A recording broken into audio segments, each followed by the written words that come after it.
Hi everyone, welcome to this session on women in diving, which is part of the SPUMS short course for diving medicine. The target audience for this talk is general practitioners, but of course there might be others who find this helpful or relevant. We're going to be talking about women in diving and the unique physiological considerations, the health and risk factors that are specific to women who dive. My name's Bridget Devaney. I'm the head of the hyperbaric unit here at the Alfred Hospital. And I was actually a diver before I became a doctor. I had a job in med school at a dive shop in Wellington, which paid me in dive courses instead of cash. My medical background is that I am an emergency physician with advanced diving medicine training. So there's 4 key areas that we're going to cover today. We'll touch on a little bit of history. We'll touch on how women have been diving over the centuries from the traditional armour and high kneel divers through to where we are now with modern participation. We'll be looking at some of the physiological differences between male and female divers and how those differences might or maybe not impact the risk associated with diving. There's a number of specific considerations that I'll take you through today as well, relating to menstruation, breastfeeding, return to diving after having a baby, and menopause. And at the end, we'll just take a look at some really practical guidelines on how you can best help your patient who comes in who's a diver. So when I talk about diving today, I'm going to be referring to a number of types of diving. Recreational scuba, where divers are diving on an open circuit with compressed gases and no decompression limits, meaning they can come up out of the water at any time without requiring long decompression stops.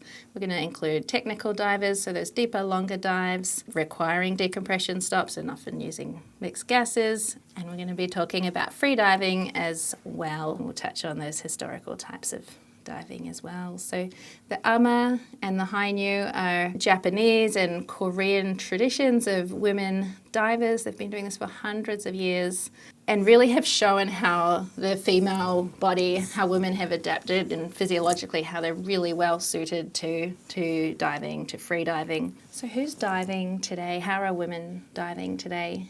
These numbers has some information that you can find accessible online from PADI and basically show that women are now representing about 40% of recreational certifications, and this is a significant jump over recent years. Since the Women in Diving initiative was brought about in 2015, there's been an additional 250,000 women who have entered into diving, which is really great to be seeing. Dive masters, female dive masters have nearly doubled their representation and is currently sitting at 30.6% of new certifications. The continuing education gap has been narrowing as well, and PADI's Women's Dive Day is now celebrated in 183 different countries and basically in every continent except for Antarctica. Historically, it's been quite challenging for women in diving, and in many cases, in early days, women were actually actively excluded from diving research, from marine research. One interesting example is the MS Challenger, which was a 4-year expedition back in the 1870s, mapping oceans. And there were 253 people on board, with 0 women at all, whereas now we're just starting to see more and more women come through. There is still a gap when it comes to progression within academic research roles. There's more than half of the graduates from marine science are female, and yet only 28% of them are reaching those kind of senior research roles, so plenty of room for growth. There's been some really significant milestones when it comes to women in diving. One landmark moment was in 1970 when Sylvia Earle led a fully female team of aquanauts to spend 2 weeks in an underwater habitat. You can read the details on the slide of some other really landmark cases and people who have really brought about change within diving. And when it comes to women in diving, there's also women in diving medicine. I put this one in just for fun. This is a picture of myself with our registrar and 2 of our hyperbaric nurses just taken this morning, actually, to show that there are plenty of women looking after divers within the hyperbaric and diving medicine world as well. So we're going to start by looking at some of the physiological differences between male and female divers and take a look at how those differences may or may not impact the risks associated with diving. One of the first things is body composition. Women typically carry more body fat and lower lean muscle mass than men. And this has some implications when it comes to nitrogen, which is more soluble in fatty tissue or in fat than in water. Obviously, there's some benefits with thermal protection. Higher body fat helps. And then when it comes to having a lower muscle mass, that does have implications when it comes to carrying your dive gear, which might be oftentimes can be pretty heavy. There are some equipment challenges for women. Historically, a lot of the equipment was designed for male proportions. And if your BCD, your wetsuit, your gear doesn't fit properly, it really can increase your workload.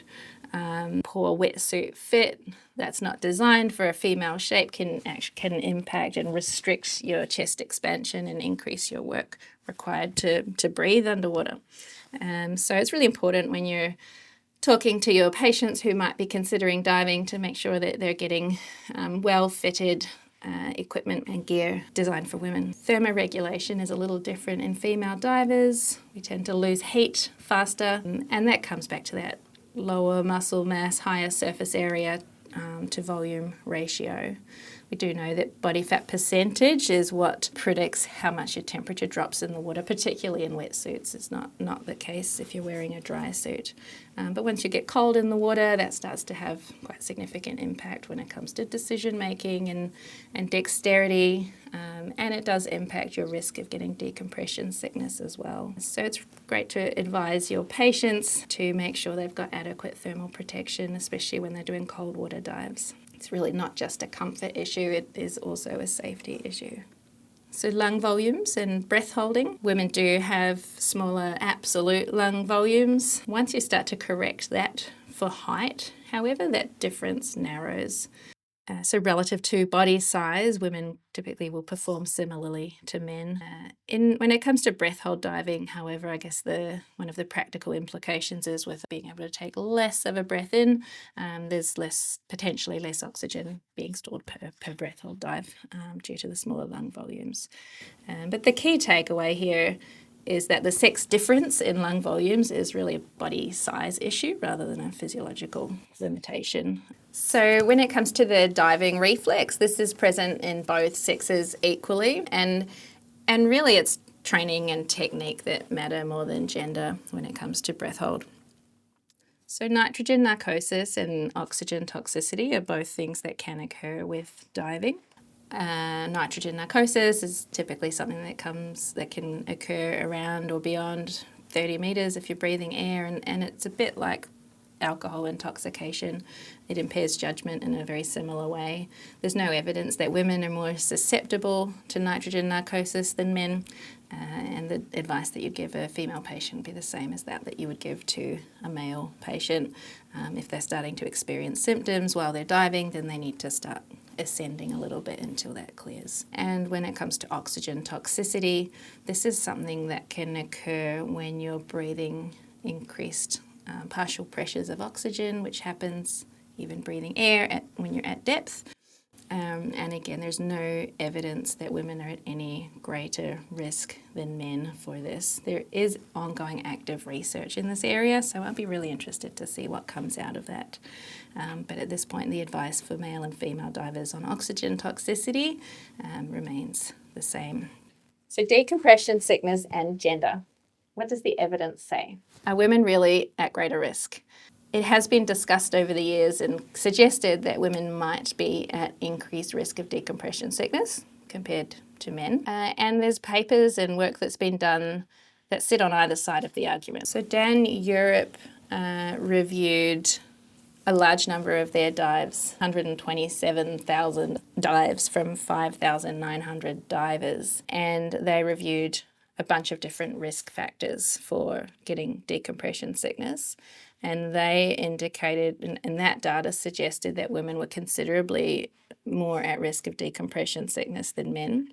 And this is supported by other early studies showing increased risk amongst women. But the data is really quite contradictory, and there is information suggesting that we are actually not at any greater risk. And the more recent work and quite large and good pieces of work actually show that once you have controlled for diving habits, that perhaps it's actually men that have the higher DCS rate. So St. Leger Dowse published on this in 2002. Caroline Fife, a little earlier as well, actually demonstrated no difference in DCS risk.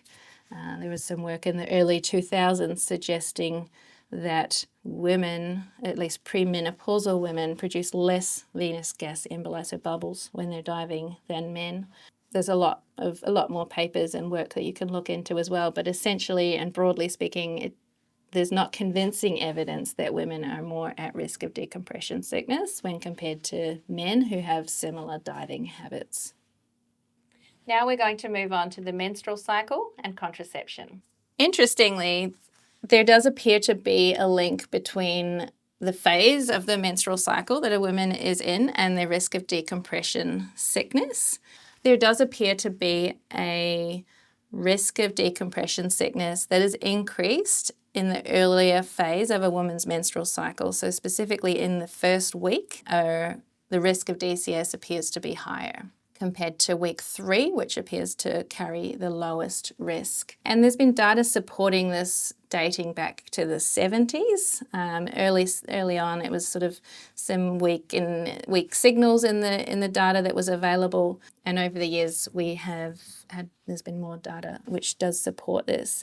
There's a paper in the 90s where reporting on incidence of decompression sickness in hyperbaric clinicians or female chamber attendants, and of the 9 cases they reported, 5 of them had been menstruating at the time. In 97, Doyle published on oral contraceptive users who had DCS, and of the people who got decompression sickness, 85 of the oral contraceptive users were menstruating at the time, but of the non-OCP users, only 20.3% were menstruating at the time. So just starting to show some discrepancies. Lee also published in 2003 on an uneven distribution of decompression sickness across the cycle. And that was using data of 150 patients from people from 23 centres. So just interpreting some of the patterns, week 1 of the menstrual cycle appears to carry the highest risk, and week 3 appears to carry the lowest risk of decompression sickness. That pattern is really more pronounced in women who are not on the oral contraceptive pill, but there still remains a little bit of discrepancy between the weeks of the cycle, even for women who are on the pill. So the oral contraceptive pill can modify the cycle-related DCS that we've just described. There is some data from NASA, however, suggesting that being on the OCP might slightly increase the risk of decompression sickness. Practically, what you need to be aware of and advising your patients, your diver patients of, is that in general, diving while you're menstruating is considered safe, and diving on an oral contraceptive pill is considered safe. The studies have been really hard to quantify and to get a lot of information out of, because women use the oral contraceptive pills for so many different reasons. Sometimes it's for social reasons or lengthening out cycle time, and it can really make it hard to delineate what's going on in the data that we have. This is just a quick reference slide if any of you would like to have a look back at about the different types of contraceptives and the impact on diving or relevance of diving. So decompression sickness as an inflammatory event is a really interesting concept. Decompression sickness obviously does occur because of bubbles coming out of solution in the blood, but the correlation isn't necessarily that clear. More bubbles doesn't necessarily mean you're more likely to get decompression sickness. And the link between the menstrual cycle is quite interesting. So there's been a number of publications and a fair bit of work now showing that the inflammatory state of a woman is relatively heightened during the first week of the period. And we've talked about how during that first week of the period is when you're more likely to get decompression sickness. So is it really not just the bubbles, but the predisposition of the underlying inflammatory state of the diver that predisposes them to be more reactive when bubbles are travelling through their veins? It's just an interesting concept to keep in mind. It's quite hypothetical, but potentially a woman's inflammatory state at the time of diving might matter. Immersion pulmonary edema is a talk that will be given separately within this short course. I just want to touch on it briefly because there is a discrepancy between rates of IPO in women compared to men. In brief, it's fluid accumulation in the lungs during or after immersion. It might be swimming, it might be diving. Any form of immersion could cause it. And it relates to centralization of blood volumes when you're in the water, raising those pulmonary capillary pressures and fluid leaking into the alveoli. So patients, divers can get breathless, they can get a cough, they can have hemoptysis, frothy sputum, and it can be fatal. People who get IPO may experience it again. It does recur. So it's really important to reassess the patient and obtain specialist advice before allowing someone who's had IPO to get back in the water. The general risk factors for IPO include high blood pressure, cold water, strenuous exertion, too much hydration before a dive, and also things that increase the negative pressure within the chest. So back-mounted rebreathers, for example, is something that can increase that workload. Older age, greater than 50, puts you at slightly higher risk. And we've seen that IPO occurs considerably more frequently in women. It isn't really all that clear why. There was a swim in Sweden in 2016 where 84% of the IPO cases were in women.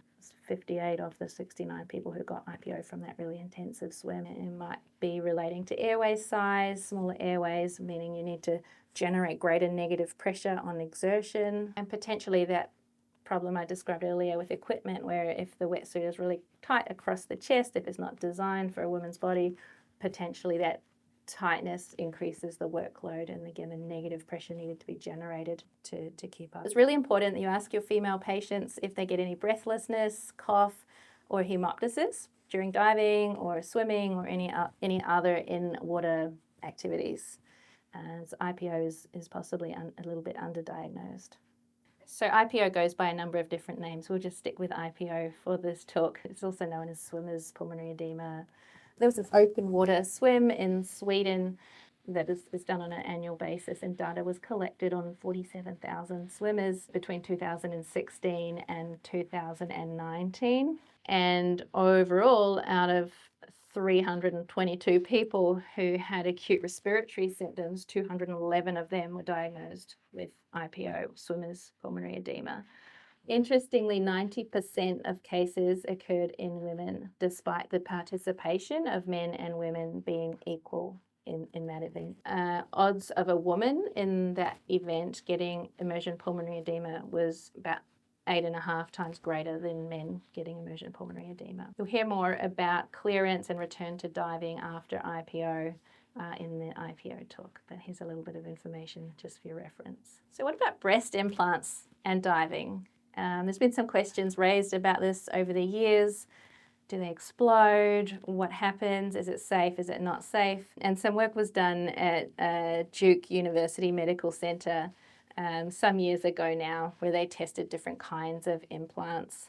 So some saline filled, some silicone gel filled, and then implants that were a mixture of both. And they were all assessed under dive conditions in the chamber there. The volume change was minimal. There was an insignificant increase in bubble size, not to any degree that would cause any problem. The gas bubbles that do form when within the implants during the pressure changes resolve over time and are not likely to show any damage to the surrounding tissue or the implants themselves. In essence, breast implants are not a contraindication for recreational scuba diving from a gas absorption or a size change standpoint. A little bit of practical guidance in terms of breast implants and diving. The main thing is once a patient has had the procedure done, you need to allow enough time for sufficient healing to occur before getting back in the water, just to really minimize the infection risk that occurs. They may be best to avoid gear that's really constrictive across the chest that can really put pressure on where the wounds are and where they're healing, and also where the implants are too. You don't want to be increasing the risk of rupture by having tight straps across the chest. And there's buoyancy considerations, not really relevant. Saline implants are neutrally buoyant, not really going to have any impact. Silicone implants are slightly heavier than water, so they may need to tweak their buoyancy control just a little. In essence, in terms of equipment, people who have had breast implants want to choose a BC that's got a soft chest panel rather than rigid straps. Female-specific BCDs and wetsuits are recommended. Okay, so now we're going to move on and talk about pregnancy, postpartum, and menopause as they relate to diving. What do we know about diving and pregnancy? Research is really difficult in this area. There's obviously a lot of ethical constraints that make it almost impossible to do definitive trials. A lot of women do dive before they actually know that they're pregnant. A lot of the studies that we have are done in retrospect, so there can be issues with bias and recall, and it makes it really difficult to assess the genuine effect, if any, of diving on fetal growth or health. So the fetal circulation as well is something that is worth thinking about, but essentially the fetal circulation completely bypasses the lungs, meaning if there are bubbles within the fetal circulation, it can reach the brain or the coronary arteries, where in adults or once you've been born, those bubbles, venous bubbles, would typically be filtered out by the lungs. DCS has caused quite high rates of fetal loss in some of the animal studies that have been done, and essentially we're unable to establish any safe depths or frequency of diving for women who are pregnant. There's essentially no safe limits that can be established, and the recommendation is therefore that you just do not dive if you're pregnant or if you're trying to conceive. So the quick tips: don't dive if you're pregnant. Have you dived before you knew you were pregnant? I would be providing reassurance to the women and potentially an obstetric review if there's concern. If a woman who is pregnant gets decompression sickness, the recommendation would be to recompress. An untreated decompression sickness would likely pose a greater risk to the mother and to the fetus. What about after you've had a baby? Postpartum return to diving. Look, there's no fixed time on when you can or can't return to diving, but there are general recommendations based on the type of delivery that you've had. So after a vaginal delivery, the recommendation is that you wait at least 4 weeks before returning to the water. The cervix needs to be fully closed before re-entering the water, and as the risk of infection is there. After a cesarean section, the recommendation is longer. It's 8 weeks to allow for wound healing and regaining conditioning, particularly as you're going to be carrying heavy dive gear around. And if there's been a complex pregnancy, twins, or health problems during the pregnancy, it requires an individual clearance before returning to the water. These durations, they're really, really generalized.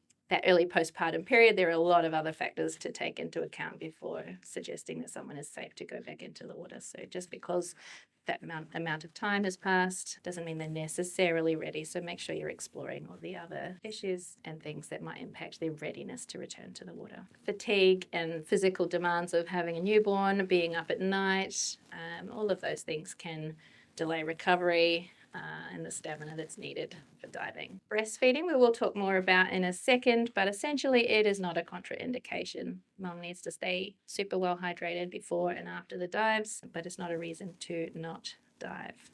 So is it safe to dive while you're breastfeeding? Yes, it is considered safe. The nitrogen load that you acquire while you're diving is not a concern for the baby. One thing to keep in mind is that seawater does carry various marine bacteria. So if you're pumping, if you're breastfeeding, then making sure that the skin is really clean just to avoid the baby getting an infection, like a diarrheal illness. And hydration is extra important when you're breastfeeding, and even more so when you're breastfeeding and diving. So diving can make you quite dehydrated, and obviously that can impact milk production. So just making sure that your women divers are maintaining optimal hydration before they get in the water. Once again, a little like the breast implants, it's important to avoid equipment that's really tight or constrictive. That can cause quite painful breasts or leakage of milk. And it's worth considering whether, if the equipment is too tight, whether that could actually have some impact on milk supply. So just that extra pressure on the chest from a tight wetsuit could potentially impact milk production. So just making sure that the women who are breastfeeding and diving have really well fitted and not tight equipment on. If there's an active breast infection, mastitis, for example, they should be advised not to dive if the breasts are engorged or painful. But it's generally safe to continue diving and breastfeeding. I just popped this slide in as some reading that you could recommend to your diver patients patients who are wanting to return to diving after being out of the water for their pregnancy. It's just a personal view of a technical diver and her journey as she returned to diving again. And there's some discussion on the science behind it from some really well-regarded women, Caroline Fife and Marguerite St. Leger Dowse, on the topic. So feel free to share this link with your patients. It does cover the timing of return to diving. They talk about breastfeeding, the gear, the fatigue, and a bit of a pathway back to diving after having a 9-month surface interval. Menopause and diving. Are there any concerns with diving and menopause? No, not overall, so long as there's no health conditions that contraindicate diving. So the cardiovascular risk becomes increasingly important to assess in women who are postmenopausal, making sure that you're screened for hypertension, dyslipidemia, and coronary artery disease. All of those things need to be appropriately picked up and treated before continuing to dive. Hormone replacement therapy doesn't clearly increase the risk of decompression sickness, but there is a thrombotic risk during diving, and it's worth a case-by-case discussion on this. After menopause, the rates of significant spinal osteoporosis can increase, and given the amount of heavy gear that is needed to be carried during diving, this may not be recommended. So once again, just assessing individually and reviewing the patient's fitness regularly with time as they age. But in a woman who doesn't have any pre-existing health condition that contraindicates diving or severe osteoporosis of the spine, there's no reason that they couldn't continue to dive. What about breast cancer and diving? A large proportion of women are impacted by breast cancer. And there are a few considerations that should be thought about here. Bleomycin, which can be used in the treatment of some of these malignancies, carries a pulmonary toxicity risk. And another treatment modality, which is radiotherapy, can increase the risk of fibrosis within the lungs. So those are things that need to be considered and assessed before a woman is cleared to go back to diving. And you may wish to refer to a hyperbaric specialist or refer these questions to a hyperbaric specialist when you're seeing these patients. After surgery or mastectomy for breast cancer, really it's about making sure that the site has adequately healed. There can potentially be some impact of the pressure associated with diving on lymphedema or on lymphatic drainage, and make sure that the exercise tolerance has been assessed before the diver goes back in the water, to make sure they're feeling fit and healthy and strong enough to get back into diving. So any woman undergoing or having recently completed breast cancer treatment should have an individual fitness to dive assessment. Pulmonary function testing might be required, and consult with a diving medical specialist with any concerns. There's still a whole lot of things in this area that we don't know. Does the menstrual cycle genuinely modify DCS risk? It's worth telling your patients about it, letting them know, but it's not a reason to stop diving.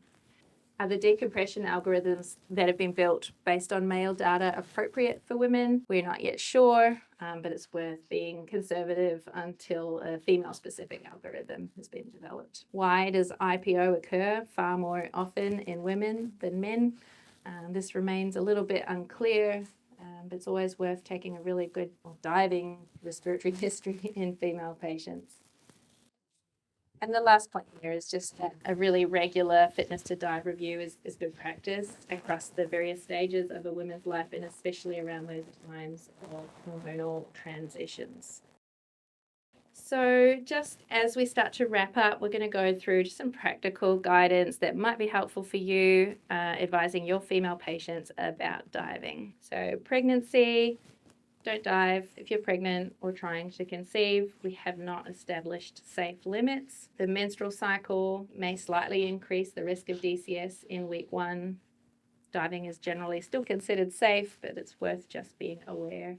Immersion pulmonary edema is more common in women. Always ask them about breathlessness or hemoptysis after diving, after swimming, or after other in-water activities. Postpartum return to diving, I would be advising patients to wait a minimum of 4 weeks after a vaginal delivery, a minimum of 8 weeks after a C-section, but this really does need to be individualized, and for some women it'll be a lot longer than this. Breastfeeding is not a contraindication to scuba diving. Menopause and later in life, women can continue to dive and to enjoy that. You will just need to continue to assess their cardiovascular risk profile and their thrombotic risk if they're on HRT. Breast implants are safe for recreational diving, and if a patient has had breast cancer, that cancer treatment needs an individual review to work out whether or not they are fit to return to dive at that point in time. If you're in doubt, call a friend. There are hyperbaric centres around Australia. You can find the contact details on the SPUMS website or listed here.